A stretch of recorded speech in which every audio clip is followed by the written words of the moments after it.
So in this tutorial I am going to go over how to use yt-dlp with Tor. Now I have my system already running with Tor, but in order to install Tor, first do apt update the system.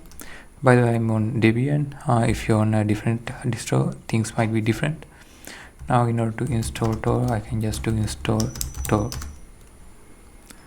Now to check if Tor is running, I can just do system control status Tor, so it's active and running. Now if it's not running, you can just do system control start Tor, then again you can just check if it's running.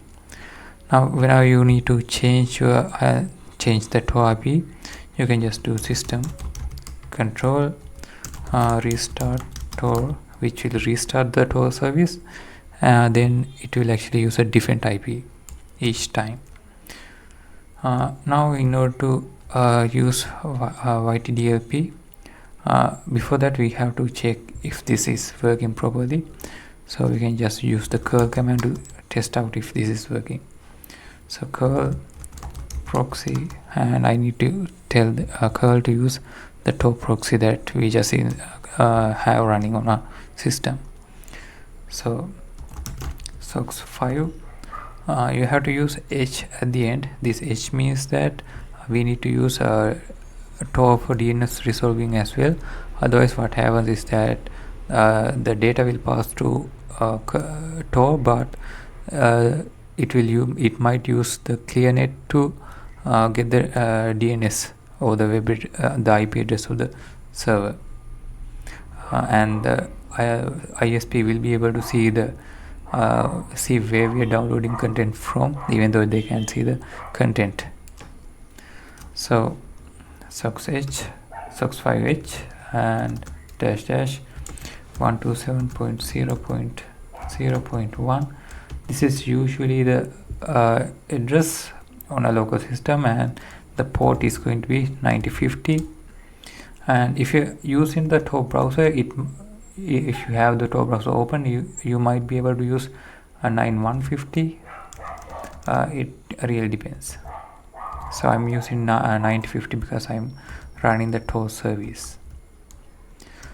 Then I can just use this web address checked torproject.org, which is going to return a content saying whether I'm using the Tor network or not. So if I just go up, I should see something that confirms that I'm using Tor.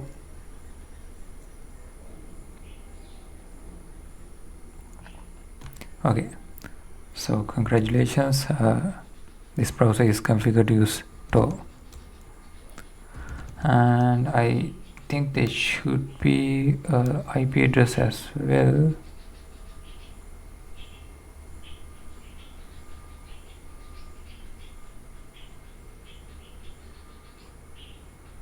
Okay, here it is.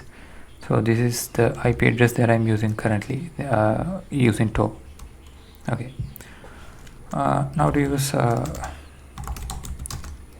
with yt-dlp, I can just do yt-dlp -- proxy.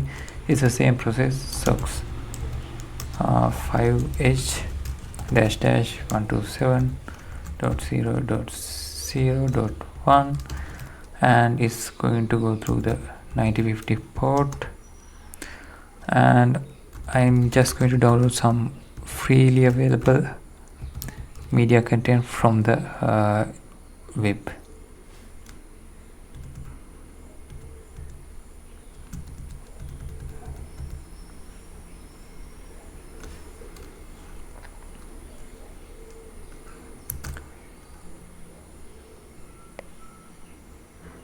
So this is the available formats. Now I can just download it by changing this to F. You might actually want to do something like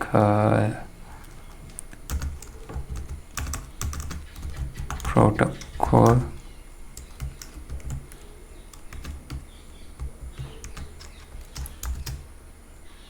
equal https, which will limit only to HTTPS protocols listed over here, but sometimes it doesn't work because it uses something called M38U, I think, which is like a fragmented way to like say transfer files. It should work right now. Yeah, so this is going to be downloading via the Tor network. Now I'm not going to download this, but that's how you use the Tor network for downloading files with yt-dlp.